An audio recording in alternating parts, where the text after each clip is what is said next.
High school wasn't awful for me, but it wasn't great either. I was the weird kid, quiet, bookish, into computers before tech was cool. I didn't get shoved into lockers or anything cliché like that, but I was invisible most days, and mocked the rest. And the guy who did the most mocking, Chase Whitman, varsity everything, peak confidence. He called me circuit boy in front of everyone after I fried a projector in chemistry class. Laughed louder than anyone when someone stuck gum to my backpack. By senior year, I just kept my head down and hoped college would be better. It was fast forward 12 years. I'd moved to the city, started a tech consulting firm with two friends from grad school, and now ran a mid-sized operation doing B2B software solutions for finance and insurance clients. Life had turned out shockingly okay, which is why I hesitated when the reunion invite landed in my inbox. Come reconnect with the class of 2013. At first, I planned to ignore it. Why dig up a past I'd finally outgrown? But something about it stuck. Maybe I wanted to prove to myself I wasn't that shy kid anymore. Maybe I wanted to see who else had changed. Maybe, deep down, I wanted to see Chase and feel nothing. So I RSVP'd yes. The reunion was held at the same hotel ballroom every event. In our town seemed to use. I walked in wearing a simple navy suit, trying not to feel like I was heading into battle. There were the usual awkward hugs. You look the same, greetings, and people pretending to remember each other.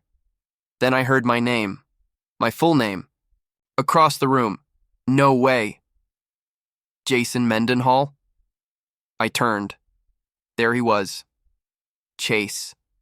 Same wide grin, same confident posture, a little heavier maybe and with less hair, but still unmistakably the guy who ruled the cafeteria like a frat house. I braced myself, but instead of teasing, he clapped me on the shoulder. Man, look at you. You filled out. You were like the shy genius back then, right?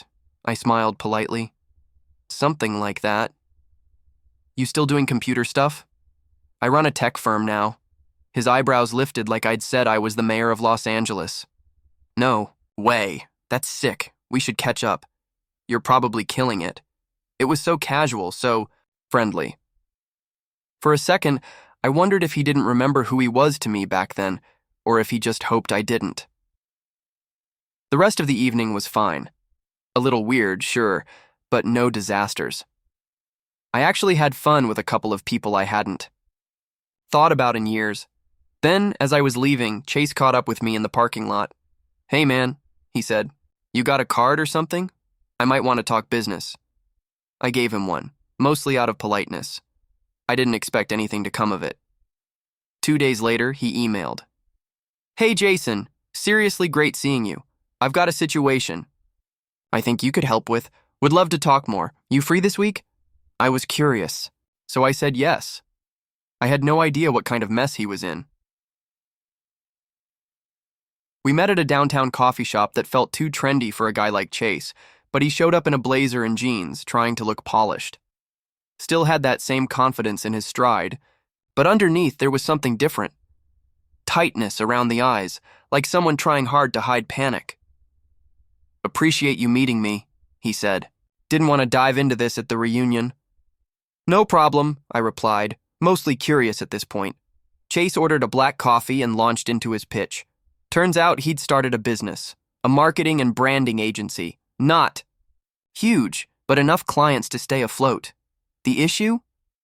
One of our biggest clients, a local bank, just got hit with a cyber breach, he said. And they're pointing fingers at us. Apparently, one of Chase's designers had reused code from an outdated plugin on the bank's customer feedback portal. It hadn't been properly vetted or secured. A vulnerability in that plugin had opened a back door, and someone took advantage. We didn't even build the main site, Chase insisted. But the bank's lawyers are making noise. They're asking for logs, documentation, liability disclaimers. We're scrambling. I nodded, piecing things together. And where do I come in? I asked. That's the thing, he said. We don't have a dedicated IT guy. We outsource the heavy stuff. But you get this. You run your own tech firm. I figured maybe you could consult. Help us get ahead of this. Maybe write a report showing it wasn't fully on us, That's when I realized why he'd suddenly remembered my name, why he was so quick to be friendly. He didn't want a friend, he wanted a lifeline. I leaned back. You want me to investigate what happened, I said slowly. Then write a report that clears your company. Not clear, exactly, Chase said, glancing down. Just explain things in a way that doesn't make us look totally negligent. You know how these things go. It's all about framing. It was a classic ask. Do the work, take the risk, carry the blame, but make him look good. I wasn't surprised, but I was disappointed. I'll think about it, I said, standing. He handed me a flash drive. All the files we've got. Just look it over? Please. That night, I opened the drive and started reviewing the code. It was worse than he let on. Not just one bad plugin. The whole portal was patched together with sloppy, unsecured scripts. No documentation, no version control, no audit logs. It looked like something a college intern threw together in a week. And then, I found something. A folder marked Archive Old Site. Inside was a zipped copy of a previous version of the site, dated after they supposedly handed development off to the bank's internal team. It had Chase's lead developer's name all over it, meaning they had touched the site after the handoff, maybe even recently. If that came out, they weren't just liable, they were exposed. Now I had a choice: walk away and let him figure it out. Or take the job and make sure the truth didn't disappear in the chaos. Either way, Chase wasn't going to like what I found. I waited a full day before calling Chase. He picked up like we were college buddies. Jason, appreciate you jumping on this. Did you get a chance to look at the files? I did, I said evenly. You didn't tell me your team accessed the site after the handoff. Silence. Then, well, I mean, not officially. We might have helped them patch some things. They didn't have in-house people at the time. It was informal. Right, I said. And that informal work might have opened the back door. Look, man, you're the expert. That's why I called you. No, Chase, you called me because you wanted someone to spin this. He didn't deny it. Instead, he sighed, long and heavy. You know what it's like running a business, right? Deadlines, clients who change their minds every 2 days, chasing invoices. We did what we had to do. I don't have time to babysit every line of code. But you had time, I said, to put your name all over it. That shut him up. I told him the truth. If he wanted me to write a report, it was going to be honest. The plugin wasn't the only problem. His entire workflow was risky, undocumented, and careless. His developers didn't version control anything. There were no security protocols. This breach wasn't a freak accident. It was inevitable. You want me to clear your name? I said.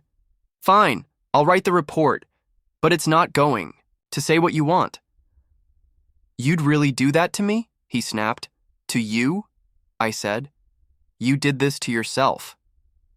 Later that night, I got an email from someone I didn't recognize. Olivia Tran, one of Chase's junior developers.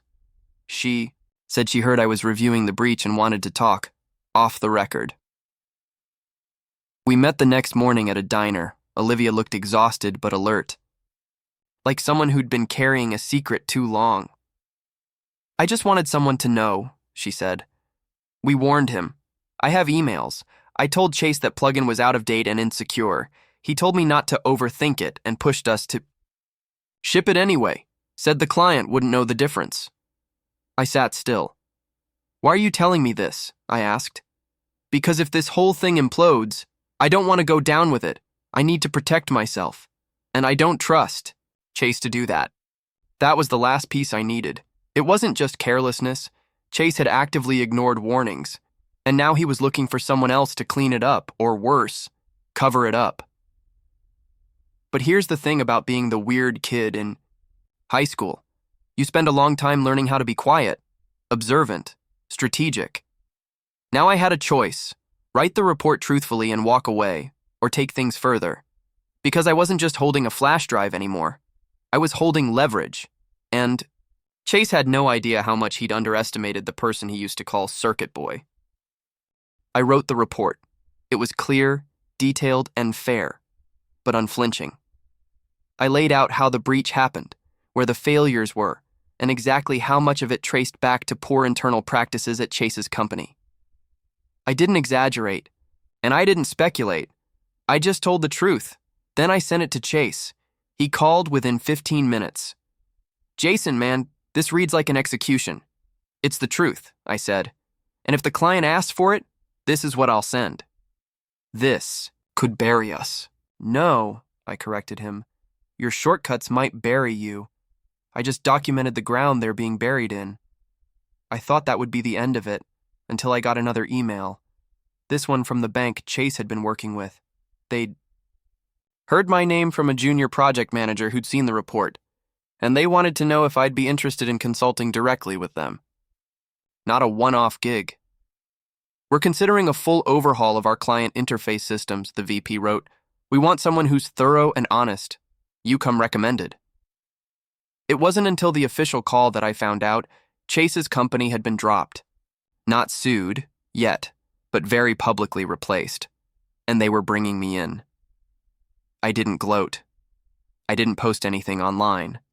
I didn't need to. A few days later, I ran into Chase again, completely by accident.